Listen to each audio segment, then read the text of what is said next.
Hi friends, ఈరోజు మనం చూడబోయే వీడియోలో అలనాటి నటి కన్నంబ గారి గురించి మీకు తెలియని కొన్ని విషయాలను ఇప్పుడు తెలుసుకుందాం.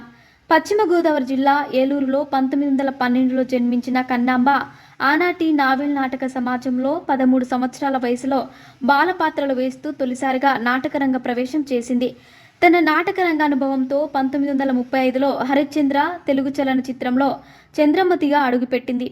ఆ తర్వాత ద్రౌపది వస్త్రాపహరణంలో ద్రౌపదిగా అద్భుతంగా నటించి తెలుగు ప్రేక్షకుల మన్నలను ప్రశంసలను అందుకుంది. అలాగే ఈమెకు పేరు తెచ్చిన చిత్రాలు ద్రౌపది, వస్త్రపహరణం, హరిచంద్ర, చంద్రిక, పల్నాటి యుద్ధం, గృహలక్ష్మి, అనార్కలి, దక్షయజ్ఞం, కృష్ణ కుచేల, తోడుకోడలు వంటి సినిమాలు మంచి పేరు తెచ్చిపెట్టాయి. అలాగే కన్నాంబ గారు ఎన్ఎస్ రాజేంద్రన్, శివాజీ గణేశన్, నాగయ్య, పియు చిన్నప్ప, నందమూరి తారక రామారావు తదితర అగ్రశ్రేణి నాయకుల సరసన ఎన్నో చిత్రాల్లో నటించారు. అలాగే కన్నాంబ గారు సుమారు 150 పౌరాణిక, జానపద, చారిత్రక చిత్రాలలో తనదైన శైలిలో అద్వితీయంగా నటించి గొప్ప నటీమణిగా కీర్తిని సంపాదించుకున్నారు.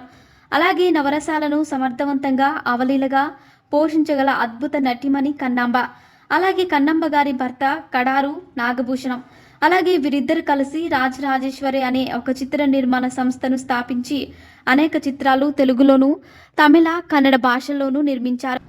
కన్నాంబ పాడిన కృష్ణం, భజరాధ, గ్రామ్ ఫోన్ గీతాలు ఆనాటి రోజుల్లో ప్రతి ఇంట మారం రోగుతుండేవి. అలాగే ఈమె గొప్ప నటిమని మాత్రమే కాదు, చక్కని గాయని కూడా. అలాగే సుమారు 5 దశాబ్దాలు తెలుగు చలనచిత్ర సీమలో తనదైన ప్రత్యేకత ప్రదర్శించిన శ్రీమతి కన్నాంబ 1964లో మే 7వ తేదీన చనిపోయారు. అలాగే కన్నాంబ గారు చనిపోయిన తర్వాత ఆవిడ మృతదేహాన్ని ఆమె కుటుంబ సభ్యులు ఆమె ఒంటి మీద ఉన్న నగలు, బట్టలతో సహా భూమిలో పాతిపెట్టారు. కానీ ఎవరో దొంగలు ఆ శవాన్ని మాయం చేశారు.